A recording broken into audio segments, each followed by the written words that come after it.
Salam Properti. Wih, hari ini gue Salam luar terbang biasa. ke Rio nih, ketemu dengan my best friend nih. Sekali kita ketemu di Jakarta ya, dengan Siap. Pak Frans. Pak Frans, how are you? Apa kabar?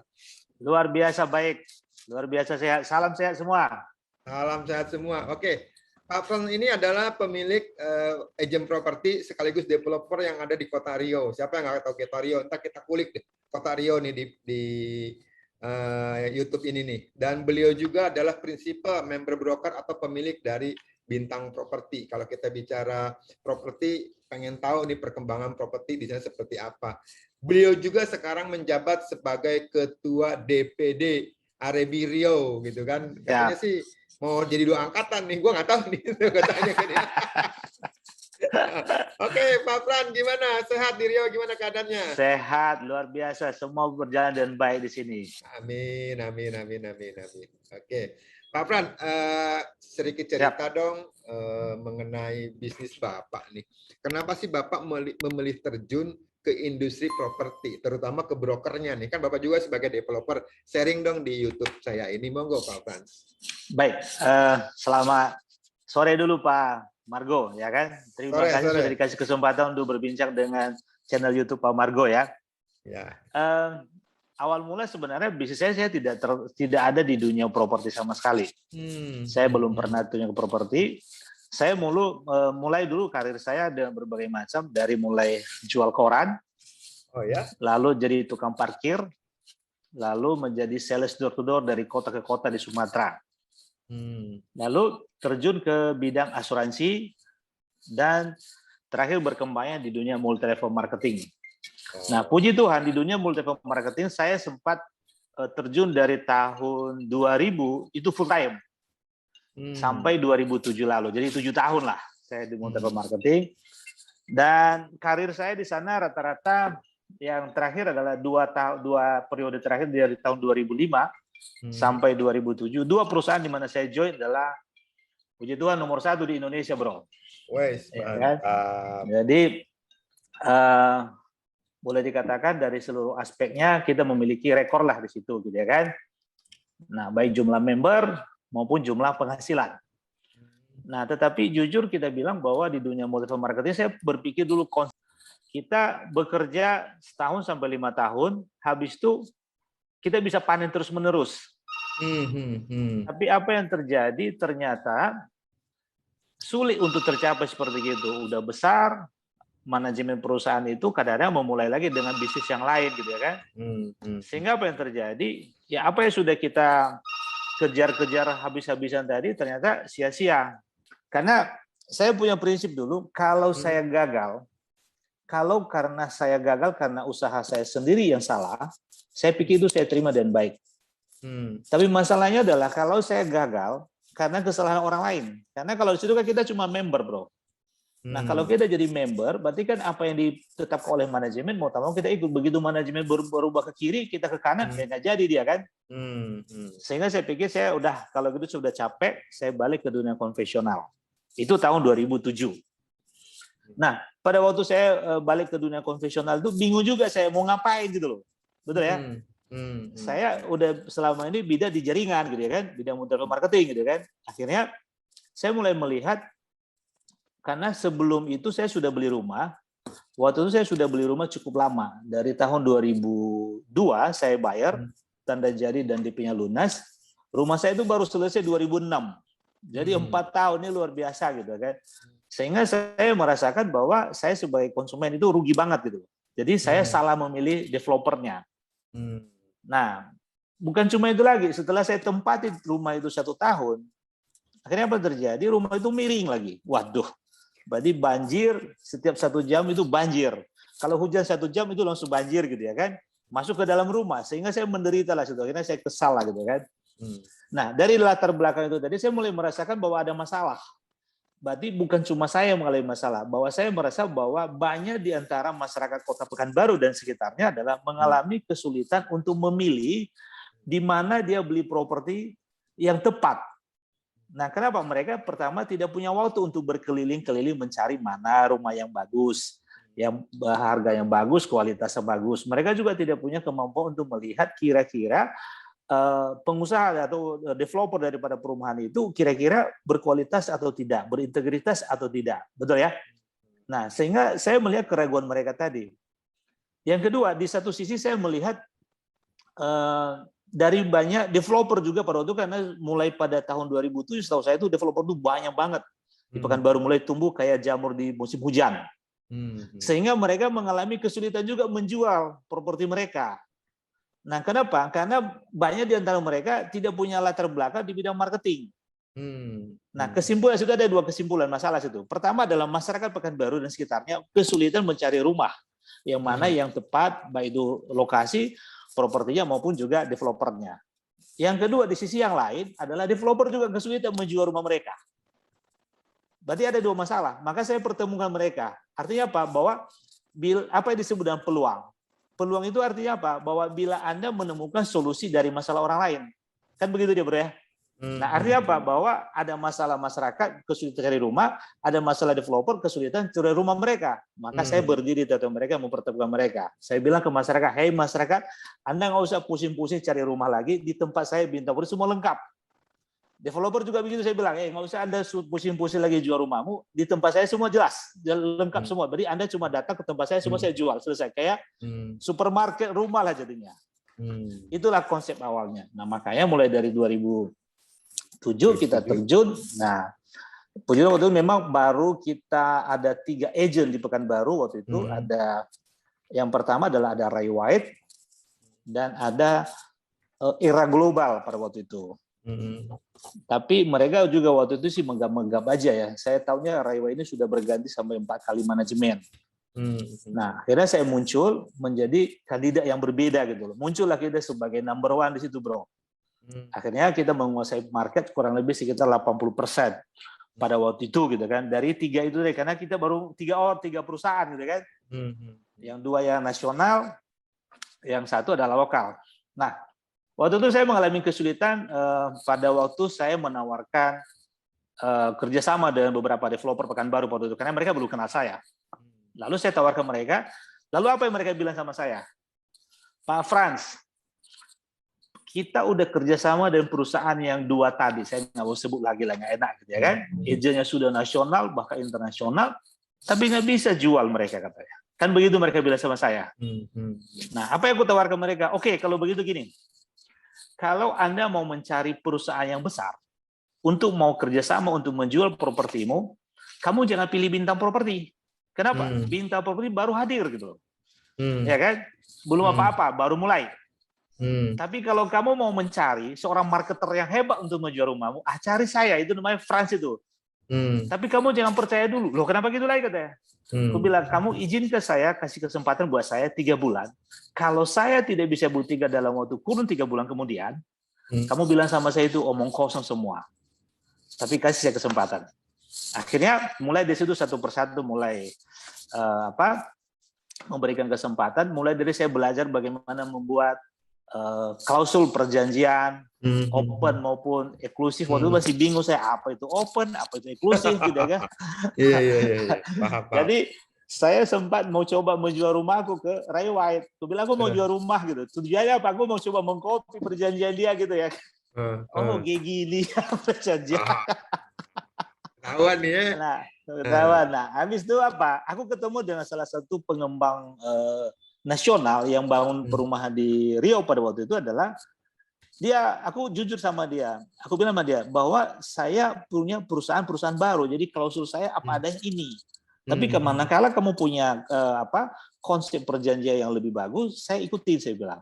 Akhirnya saya kasih dia data-data saya, dia buat draft. Akhirnya saya koreksi sedikit gitu ya kan. Dari dasar itulah saya pakai, jadinya saya sempurnakan dengan pengalaman demi pengalaman gitu ya kan.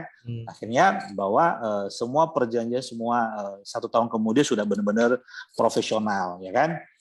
Nah, jadi mulai dulu tuh saya yang menarik adalah saya belum pernah terjun di dunia broker sebelumnya. Apakah itu marketing developer, apakah itu marketing broker, nggak pernah gitu ya kan. Jadi benar-benar langsung masuk begitu aja gitu ya kan. Nah, di situ saya belajar. Jadi benar-benar otodidak 100%. Nah, tapi di 1 tahun setelah kita berkecimpung di bidang properti waktu itu adalah di agent. Nah, kebetulan saya dibantu karena saya sangat paham dengan di media waktu itu, media fisik ya, koran ya. Jadi ringkas kata bro, kalau dari 2007 sampai 2015 di Riau, setiap orang beli koran, ada 3 koran yang paling hebat di Riau pada itu adalah ada Riau Post, ada namanya Tribun, Pekanbaru, ada namanya Metro Riau. Maka setiap hari itu pasti ada foto saya, ada berita saya, atau apapun iklan saya dalam itu. Itu dia. Brandingnya kuat ya, nge-branding tuh ya. Buat kali. Wah, itu makanya dulu siapapun pasti kenal begitu disebut namanya Franz Sadiradaili atau disebut Bintang Properti pada masa itu tidak ada satu orang pun yang nggak kenal lagi itu. Kenapa? Karena pada waktu itu kan branding media itu kuat sekali. Orang berpikir bahwa seakan-akan kalau masuk koran itu hebat banget kan begitu ya waktu itu ya. Jadi belum terpikir ya padahal semua itu tulisan saya. Kebetulan saya pandai nulis juga bro. Jadi media ini saya sudah mulai bermain di media koran itu dari tahun 2000. Jadi aku udah tahu banget caranya seperti apa mengelola mereka. Nah, cuma sejak online artinya ya udah nggak bisa lagi diandalkan lagi di situ gitu ya kan. Jadi sekarang udah di media sosial. ngambil peluangnya memakai 3 media cetak yang ada di daerah Pekanbaru. Betul. Itu ya. Jadi namanya lu ketarik ke angkat ya karena sering nulis, sering branding ya. Betul. Keren. Jadi tiap bulan pada waktu boleh dikatakan dari tahun 2007 ke 2015 itu kebetulan di sini ada satu mall yang paling besar kalau di Pekanbaru namanya Mall SKA. Itu setiap hari libur saya pasti ada di sana juga. Jadi di koran sama di mall. Jadi pameran terus-menerus, ya kan? Nah, ya kalau pada waktu itu sih luar biasa, bro, ya kan? Bisa pokoknya cukup bayar lah, ya kan? Saya bisa jual paling sedikit 2 sampai 5 unit per hari. Waktu itu gitu kan. Jadi ringkas kata di masa-masa itu saya bisa jual ratusan unit properti per bulan. Ya kan? Baik itu baru maupun second. Dan ada beberapa perbankan yang saya pegang 100% secara eksklusif perbankan itu. Jadi begitu macet di bank dia sudah lari ke tempat saya. Ya kan? Jadi aset-aset menikmati papan pedang ya. Nah, jadi udah sempat saya menikmati memang benar-benar popularitas di saat itu di properti siapapun pasti kenal. Tapi muncul masalah setelah saya 3 tahun berjalan di properti. 1 tahun 2 tahun saya sudah mulai merasakan bahwa ternyata banyak teman-teman yang developer Pekanbaru pada waktu itu adalah mereka kurang pandai mengkonsep, merencanakan bagaimana perencanaan yang baik untuk membuat konsep sebuah properti. Akhirnya saya buka namanya konsultan. Ya kan? Akhirnya bahwa saya menangani mereka dari perencanaannya seperti apa, supaya mudah saya jual. Nah, setelah saya merancang dengan baik konsepnya, seringkali teman-teman developer waktu itu adalah mereka mencoba mencari bagaimana menghemat biaya membangun, sehingga kualitas tidak tercapai seperti yang saya harapkan. Maka tahun 2010, saya langsung buka perusahaan yang baru, yaitu jadi developer. Jadi karena di konsep perusahaan kita Bintang Properti selama ini adalah motonya adalah seperti yang Anda mau. Nah, itu pula motonya ya. Nah, jadi masyarakat bilang apa sama saya? Bukan seperti ini yang saya mau katanya. Kenapa? Karena apa yang sudah saya lakukan dengan baik, tapi begitu sampai di tangan developer, karena waktu itu kan banyak perusahaan developer yang membangun setelah dibayar, setelah booking fee gitu ya kan. Nah, seringkali mereka tidak dibangun. Nah, akhirnya apa? Aku yang dikejar-kejar sama konsumen. Makanya 2010 saya buat perusahaan yang baru untuk membangun perumahan. Nah, saya ambil segmen pada itu adalah di komersil. Kenapa komersil? Karena pada waktu itu saya menghitung harga daripada subsidi masih rendah sekali. Jadi saya menghitung bila kita benar-benar terapkan kualitas yang baik, saya pikir kita nggak ada untung. Jadi sehingga harus terjadi penghematan di berbagai bidang sehingga saya merasakan bahwa itu adalah tidak layak untuk dibangun, gitu ya kan? Maka saya nggak mau. Nah, tapi 2016 lalu setelah Pak Jokowi mengangkat dia punya harga, dia punya rumah subsidi dengan angka di atas 116 juta per unit untuk daerah Sumatera, maka saya pikir itu sudah layak gitu kan. Makanya saya buat perusahaan baru lagi di 2015 untuk menangani masalah yang rumah subsidi dan menengah ke bawah. Nah, jadi sekarang kita punya perusahaan ada 2 yang developer, 1 yang agent. Nah, sekarang saya baru buat lagi tahun 2020 lalu adalah sebuah perusahaan baru lagi. Nanti ini rencana kita mau konsep masuk ke ngambil proyek di pemerintah. ya kan, fisik gitu ya kan. Nah, makanya Oke. saya sekarang mulai bangun jaringan ke kementerian, di berbagai kementerian di Jakarta sekarang gitu kan. Kira-kira begitu dia, Bro. Gila, panjang banget. Sorry, gua flashback ke belakang ya, flashback ke Boleh. belakang. Jadi Yu itu dulunya sebagai penjual koran. Ini kayak kisah-kisah orang sukses ya. Penjual koran, sales, door to door, terus masuk ke asuransi, itu biasa tuh. Fase-fase seperti itu. Nah, cuma di 2000 sampai 2007 Yu masuk di salah satu MLM yang terbesar. Kita kan tahu MLM kan kita namanya tuh upland, downland. Nah, pas lu masuk 2007 sampai sekarang tuh ada nggak banyak nggak downland lu yang ikut ke properti juga pas di MLM itu? Kayaknya ada satu-satu tapi tidak banyak, ya kan? Kenapa? Karena konsepnya kan berbeda ya. Nah, kalau konsepnya di multi level kan lebih kepada bagaimana mengembangkan jaringan. Dan kalau di sini kan cepat ya. Jadi kita bicara properti kan bagaimana bisa menjual properti dengan cepat dan uangnya cepat. Nah, kalau mereka sudah terbiasa dengan jaringan, mereka lebih menikmati itu. Nah, kan? Nah, kenapa? Karena emang udah segmen pasar berbeda dia, gaya hidup berbeda juga dia. Tapi ada satu dua memang. Gitu, ada satu dua ya. Oke. Bro, kan di Pekanbaru ya, Riau ya, itu kan pertama kali ada tiga bendera lah. Situ kan paling bontot lah ya. Terakhir ya, Bintang Properti, tapi sekarang paling atas ya, the best ya. Nah, sekarang sudah rame banget, sekarang udah 26. Udah rame ya, pertanyaan gua simpel gitu kan. Kan situ lihat opportunity ya, opportunity di mana ada satu kebutuhan yang situ mau ambil ya. Sekarang juga kan ngambil opportunity juga ya, baru buka perusahaan ya, 2020 ya, yang kerjasama dengan pemerintah 2010, segmennya komersial 2015, ada lagi segmen yang lain. Nah, pertanyaanku, nah dari 3 agent sekarang tumbuh, sekarang di Pekanbaru, entah gue mau bicara market Pekanbaru, berapa broker yang sekarang gabung udah jumlahnya udah berapa sekarang yang mungkin yang nasional sama yang lokal mungkin? Kalau total sekarang yang tercatat masuk sebagai anggota kita di RIB ada 26 perusahaan. 26 perusahaan ya. 26 perusahaan. Nah, rata-rata mereka punya agent mulai dari 5 sampai dengan puluhan orang. Ya kan? Nah, di nasional ada sekitar 4 atau 5 perusahaan nasional yang masuk sini, yaitu ada Ray White, ada Century, ada Eston, apa lagi ya? Mungkin itu ya yang dari nasional. Era ada. Nah, jadi sisanya lokal. Nah, jadi gini, kecenderungan kita menjual masih sampai hari ini di sini adalah lebih kepada properti penjualan itu 80% didukung sama penjualan rumah subsidi. Maka di nasional salah satu yang menyumbang pembangunan rumah subsidi terbesar di nasional adalah salah satunya dari Riau. Bisa puluhan ribu per bulan, per tahun ya dari Riau. Nah, kenapa begitu? Karena kita di sini tanah kan masih cukup murah ya, jadi terjangkau untuk membangun rumah yang bersubsidi. Kalau di kota-kota besar kayak Jakarta, kayak Bandung gitu kan, rasanya harga tanah sudah berapa bila dikonversi dengan rumah subsidi nggak masuk dia gitu kan? Jauh. Itu. Nah, jadi itu di Pekanbaru.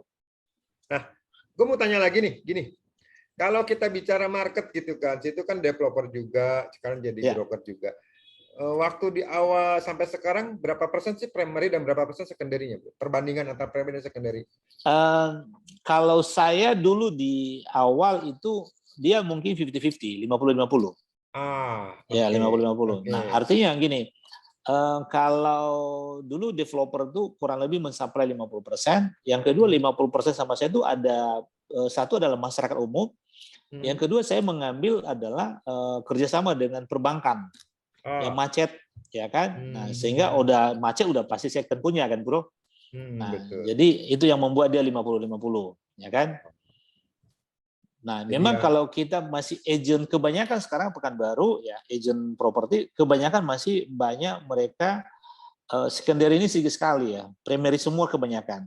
Primary ya, karena banyak ya, itu yang paling banyak. Ya? Benar, karena itu yang paling banyak. Nah, jadi bro, yang mengambil secondary ini tidak begitu banyak agent yang bermain ke situ. Jadi lebih condongnya memang secara global untuk Pekanbaru itu di primary market ya. Developer pun menyasar ke sana. Kira-kira Ya. terserap market di angka berapa, Bro, yang di primary market atau yang secondary yang banyak diminati di wilayah Pekanbaru, Bro? Yang primary. Diserap market di angka berapa? Banyak orang pilih. Nah, ini sangat berbeda. Kalau kita Ya. bicara Pekanbaru dengan kota-kota besar lainnya, Mm-mm. kita di sini penjualan yang paling baik itu adalah di angka 500 juta ke bawah. Oh, 507 juta permintaan 500 banyak ke tuh ya? bawah. Ya, itu yang paling permintaan paling banyak gitu ya kan. Artinya karena ini kan kota masih kota kecil, kota baru mulai bertumbuh, ya Ya, kan? ya. Nah, beda dengan kota seperti Jakarta dan Banten dan seterusnya gitu kan. Nah, jadi kita yang dianggap menengah di sini adalah bila sudah mencapai angka di 500. 300 ke 500 dianggap menengah itu komersil gitu kan. Nah, kenapa? Karena yang paling banyak tadi adalah yang bersubsidi. Nah, tentu memang ada juga yang angka di atas 5 miliar ada gitu ya kan, tapi nggak begitu banyak. Ya. Tadi lu bilang kan 2010 kan jadi konsultan juga, terus bikin broker, nah nyari market yang komersial.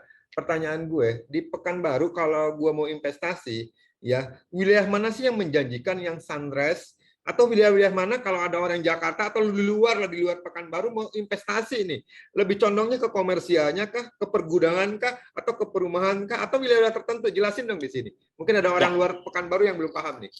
Baik. Kita harus bicara kota Pekanbaru adalah sentral dari Sumatera. Dimana kalau kita mau ukur dari Lampung, Sumatera mulai sampai ke Aceh, kita itu berada di zona tengah-tengahnya. Nah, terus kedua, pertumbuhan ekonomi dan putaran uang saat ini adalah untuk Sumatera mungkin yang terbesar di Riau.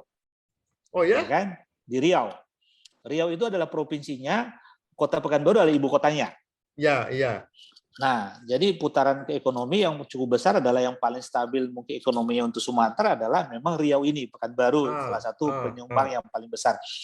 Nah, kota Pekanbaru luasnya 632 km persegi, Bro. Ya kan? Ternyata dari kota Pekanbaru itu baru tumbuh 30%, baru ada properti. Jadi ada 70% adalah masih lahan kosong. Ya kan? Nah, sehingga perkembangan properti ke depan untuk di Pekanbaru dan Riau ini sangat menjanjikan sekali. Nah, kenapa? Karena kota ini sentral dari seluruh Sumatera. Ya kan? Nah, kedua pertumbuhan ekonomi. Biasa properti yang paling menarik kan kalau pertumbuhan ekonominya bagus kan. Kenapa? Daya belinya tinggi, kan begitu ya? Betul. Nah, yang menarik lagi adalah berhubung karena kota Pekanbaru masih bertumbuh, masih baru bertumbuh, jadi masih banyak sekali lahan-lahan kosong, ya kan? Nah, kebetulan kita punya wali kota namanya Pak Dr. Firdaus ya, STMT gitu ya kan, bahwa dia ini punya visioner sekali, di mana mengkonsep kota Pekanbaru ini dengan blueprint yang barunya nanti, aduh luar biasa bagus sekali. Bisa-bisa kalah Singapura konsepnya. Nah, itu luar biasa. Keren. Nah, kenapa bisa begitu? Karena tanah luas dan kosong. Sehingga dia punya kebebasan seluas-luasnya untuk mau belok ke kiri, mau belok ke kanan, jalannya boleh-boleh saja. Nah, lebarnya juga demikian. Makanya di sini ada beberapa daerah yang sudah dikembangkan sekarang namanya daerah Kecamatan Tenayan Raya, di mana dulu itu untuk tempat buang jin. Ya kan? Tapi kantor wali kota sudah dibangun di sana, luar biasa megahnya dan ditunjuk dengan fasilitas yang sangat luar biasa nanti ke depan. Nah, lebar jalannya saja itu bisa sampai berapa? 70 meter lebarnya. Ya kan? Nah, kedua, yang menarik di Pekanbaru adalah karena masih kota baru berkembang tadi dengan wali kota yang tepat, dia bisa menyusun pengembangan blueprint kota ini dengan baik sehingga bangunan-bangunan tersusun dan rapi. Ya. Nah, saya kasih contoh. Sekarang saya berkantor di Jalan Tuanku Tambusai Ujung. Di sini adalah halaman kantor saya itu 22 meter. Ininya. Ya, GSB-nya. RO-nya, ya GSB-nya 22 meter. Nah, sekarang dalam perencanaan yang baru wali kota bahwa setiap jalan paling kecil jalannya nanti adalah baru bisa di MJ-nya adalah 12 meter sehingga parkir tidak perlu lagi parkir di pinggir-pinggir jalan kita. Nah, dengan ini itu sangat mendukung untuk kelancaran di lalu lintas. Kan begitu ya? Nah, jadi kalau konsep Kota Pekanbaru ke depan ini menurut saya sangat bagus sekali ya. Nah, kalau yang menarik tadi karena saya sudah bilang tadi baru tumbuh 30%, baru terbangun 30%, sebenarnya Pekanbaru ini tutup mata saja, kita mau pilih manapun beli tanah, lokasinya, itu hidup berkembang. Kenapa? Karena luar biasa perkembangannya, ya kan? Nah, walaupun ada beberapa daerah yang sedang prioritas pembangunan, gitu ya kan?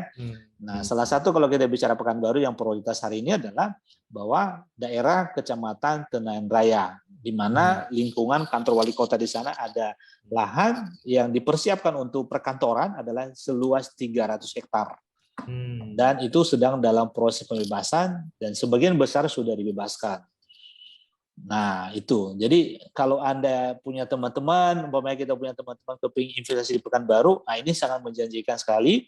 Seluruh blueprint-nya ada sama saya, Bro. Ya kan? Jadi nanti bisa kita tunjukkan di mana gitu ya. Bisa hubungi Bintang Properti ya. Bisa. Lu menguasai banget wilayah sana loh, ya. Jadi kita tahu di mana yang berkembang, ya kan? Artinya semua berkembang sih Pekanbaru gitu kan. Cuman mana yang lebih skala prioritas untuk berkembang. Tadi kan apa Kecamatan Kanan Raya ya?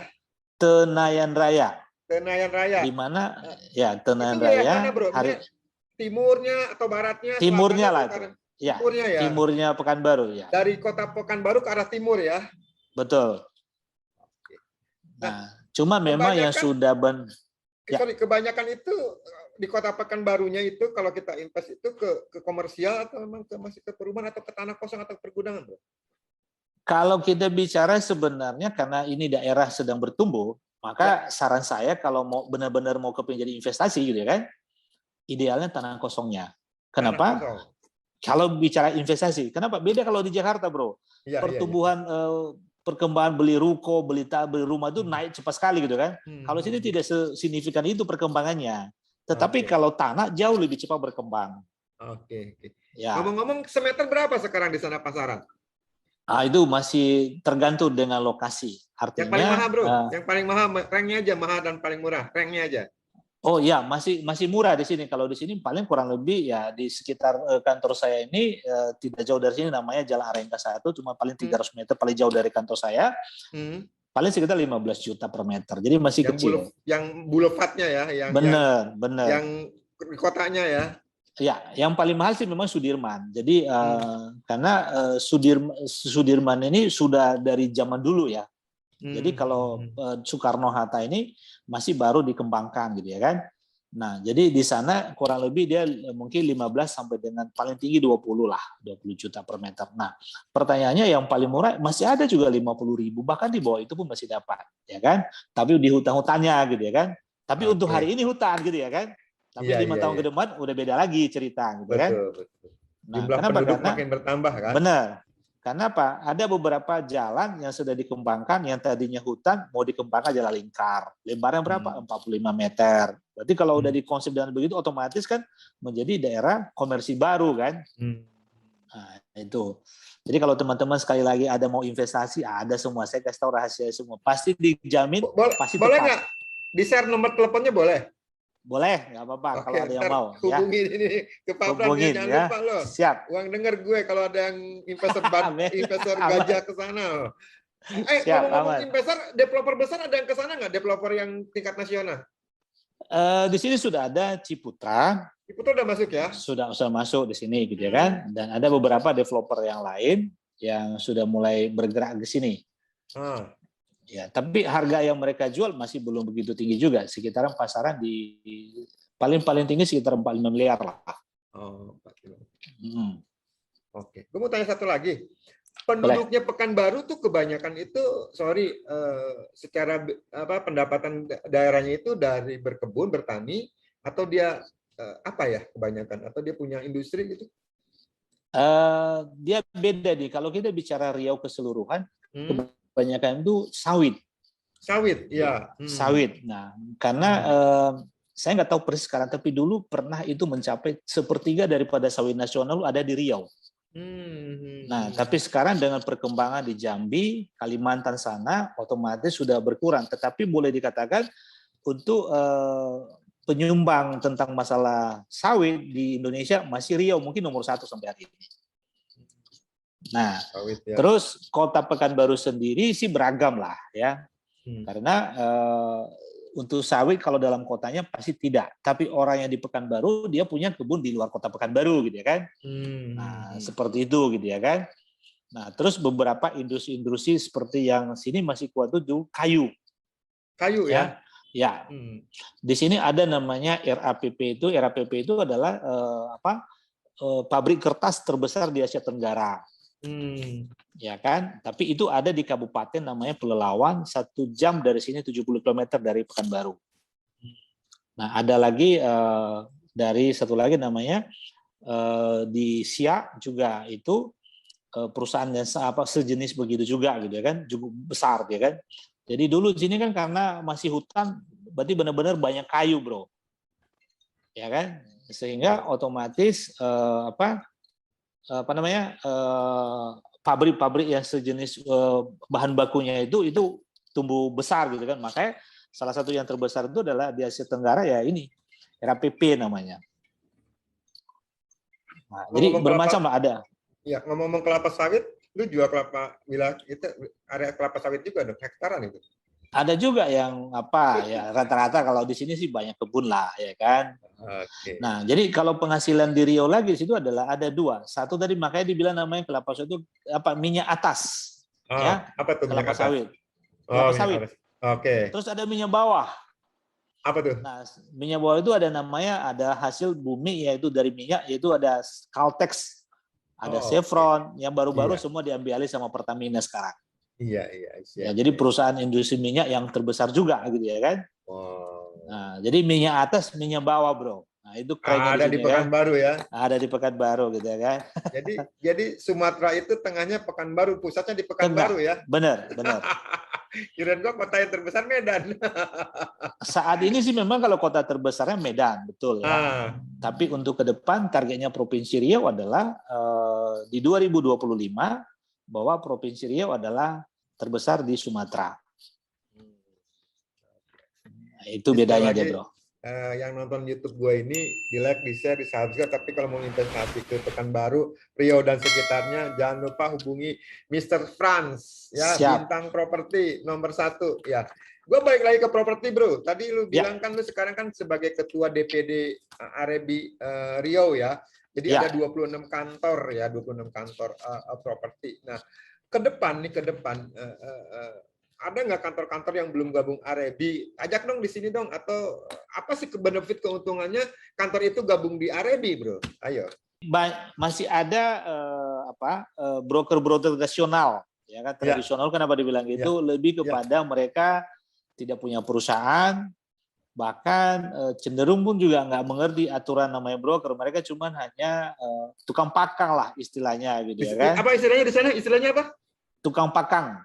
Tukang pakang ya. Kalau di sini kan broker tradisional atau BT ya.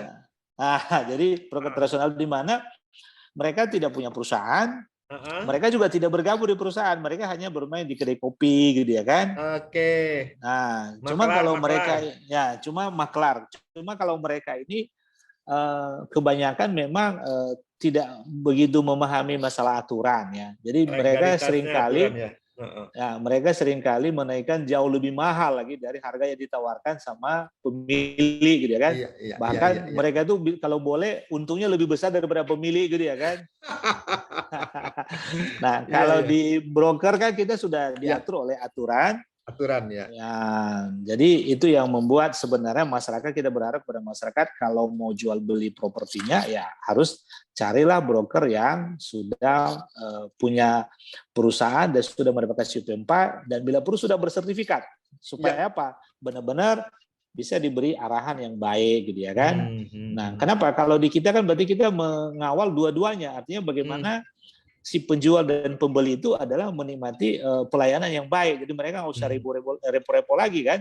Tapi kalau yang di broker tradisional tadi ya nggak tentu gitu ya kan. Gitu ya kan. Nah makanya kita harapkan masyarakat sudah mulai sadar hal itu. Kenapa? Kalau di tempat kita kan kita udah bilang mereka tidak ada biaya dari awal. Setelah deal baru ada biaya gitu ya kan. Dan kita tidak mau menaikkan harga berapapun, kita hanya mengarahkan supaya tawar-menawar mereka tepat sasarannya dan harga ideal lah. Jadi si penjual tidak dirugikan, si pembeli tidak dirugikan, gitu kan. Nah, terkait dari apa untungnya sih bergabung dengan Arebi ya? Tentu keuntungan saya rasakan bergabung di Arebi dulu adalah pertama kita punya banyak teman dulu lah, itu yang paling pertama dulu ya. Ya. Kalau dulu kita di lokal aja kita tahu-taunya kita aja gitu ya kan. Nah dengan sudah bergabung dengan Arebi maka saya pribadi merasakan bahwa saya punya banyak teman di luar Riau gitu ya kan. Nah tentu orang Pekanbaru juga nanti yang tadinya dia tidak kenal dengan anggota kita yang sudah ada 26 orang, 26 perusahaan tadi, tentu dengan bergabung sini sudah pasti punya teman baru. Itu yang pertama. Yang kedua tentu ada edukasi baru ya. Bagaimana cara menjadi seorang broker yang profesional, bagaimana bisa membantu mereka untuk bisa melayani konsumen mereka dengan baik, yang ujungnya adalah pasti adalah benefit mereka adalah keuntungan gitu kan, omset yang banyak gitu kan. Nah, sehingga manajemen juga mungkin bisa dibantu bila mereka diperlukan. Nah, ketiga, secara perlindungan hukum tentunya. Artinya bahwa kita tidak pernah tahu apa yang terjadi dalam dunia bisnis ini ke depan. Kan begitu ya? Betul. Nah, tentu dengan adanya kita berada di jalur yang benar adalah yang sah menurut pemerintah, maka tentu bila salah-salah ada sesuatu yang salah di ke depan, maka sudah pasti ada terlindungi dan baik, bahwa karena kita sudah melakukan pekerjaan ini dengan baik dan benar gitu kan. Nah, mungkin itu yang menurut saya yang paling keuntungan bila mereka bergabung gitu kan.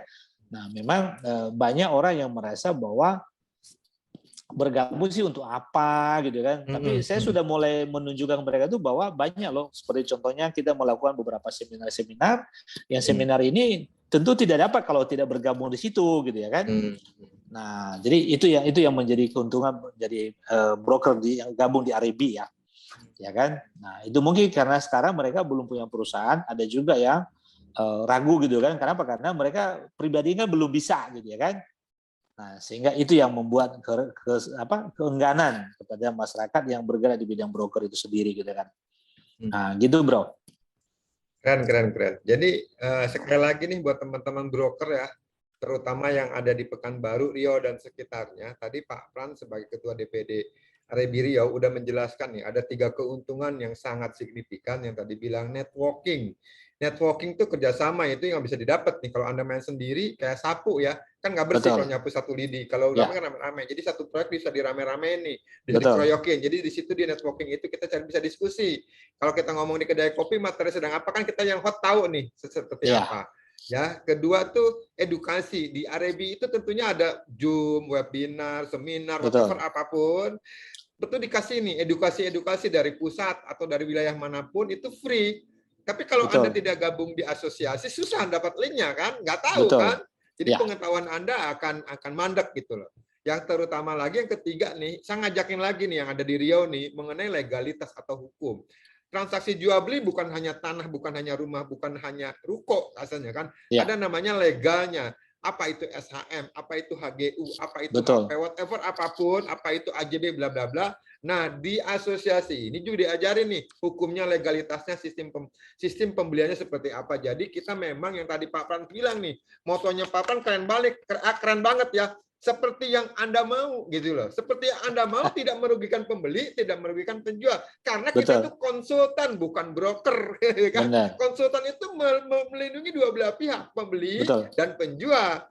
Jadi pergunakanlah broker properti yang berlisensi, yang udah oke, apalagi udah masuk jaringan di grupnya DPD Arebi Riau yang ber-26 kantor nih. Jadi teman-teman yang nonton YouTube ini, ayo gabung, hubungi Pak Frans gitu loh. Ya pasti artinya tuh dia akan welcome ya.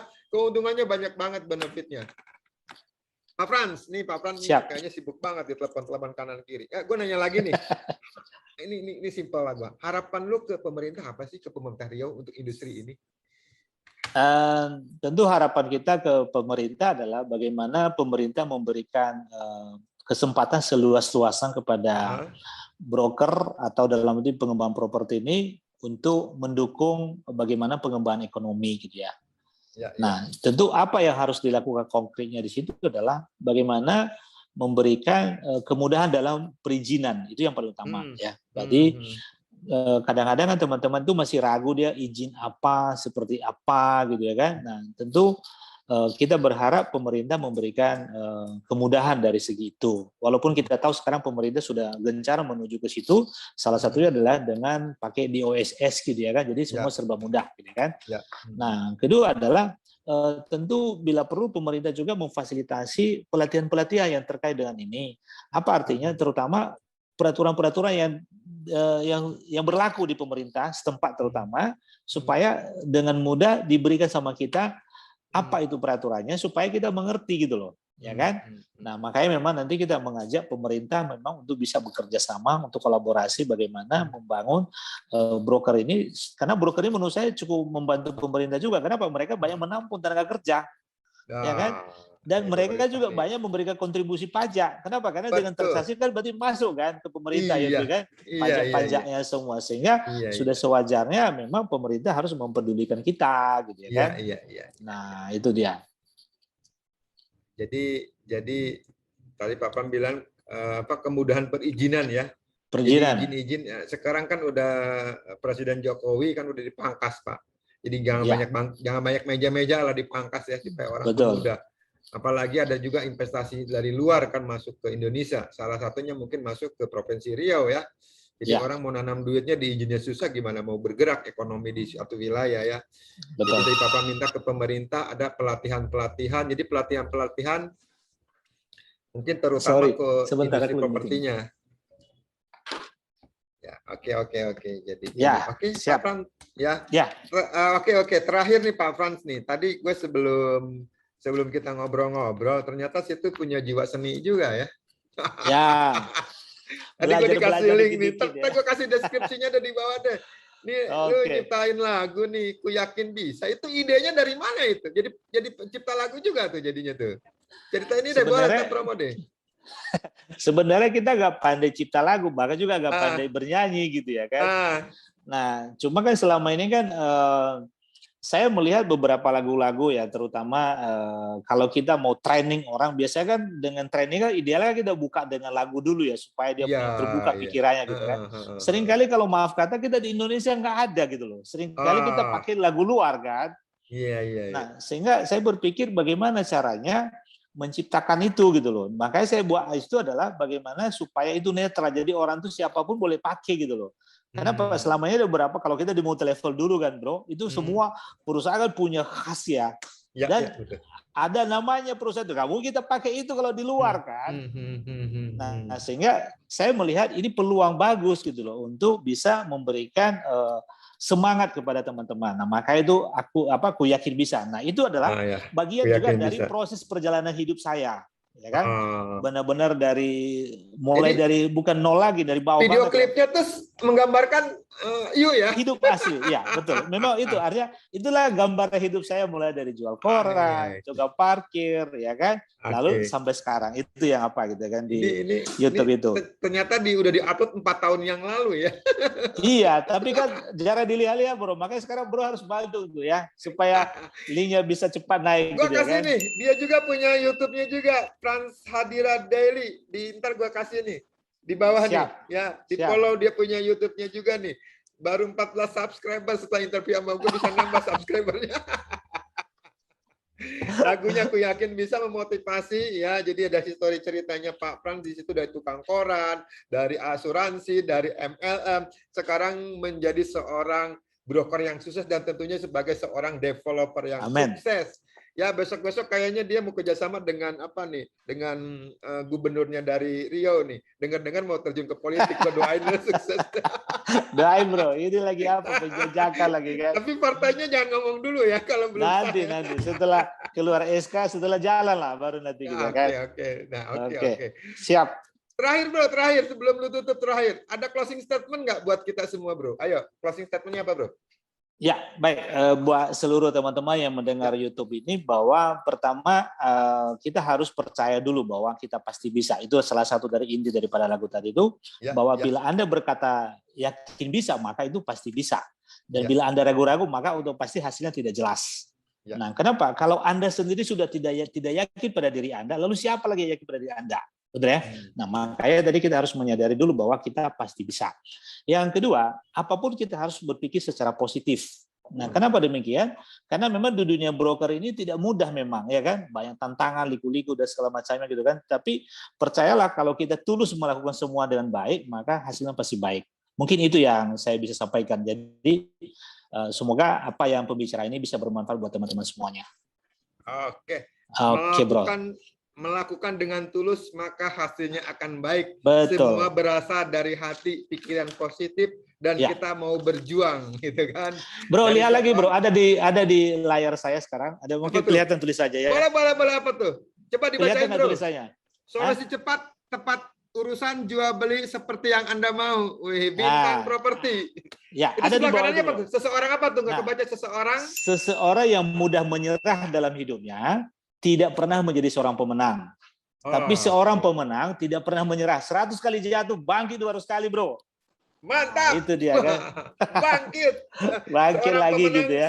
Bangkit terus sampai dia menggapai cita-cita yang diharapkan. Oke, Bro Fran, thank you. Terima kasih banyak. Sahabat properti yang nonton YouTube ini, jika ini berguna, senang di like, di share, di subscribe. Terus pantengin YouTube gue ini karena gue akan interview orang-orang hebat. Ini temen gue jauh dari Pekanbaru, gue terbang hari ini ke Riau ke Pekanbaru via Zoom. Gue ngobrol-ngobrol, ternyata isinya wah membuat kita berpikir ya, wah ternyata beginilah orang sukses seperti apa pola pikirnya, gitulah. Jadi intinya sukses buat kita semua, dan satu hal lagi, Amen. Sehat buat kita semua juga, bro. Amin. Oke. Thank you, bro. Thank you. Ya, makasih.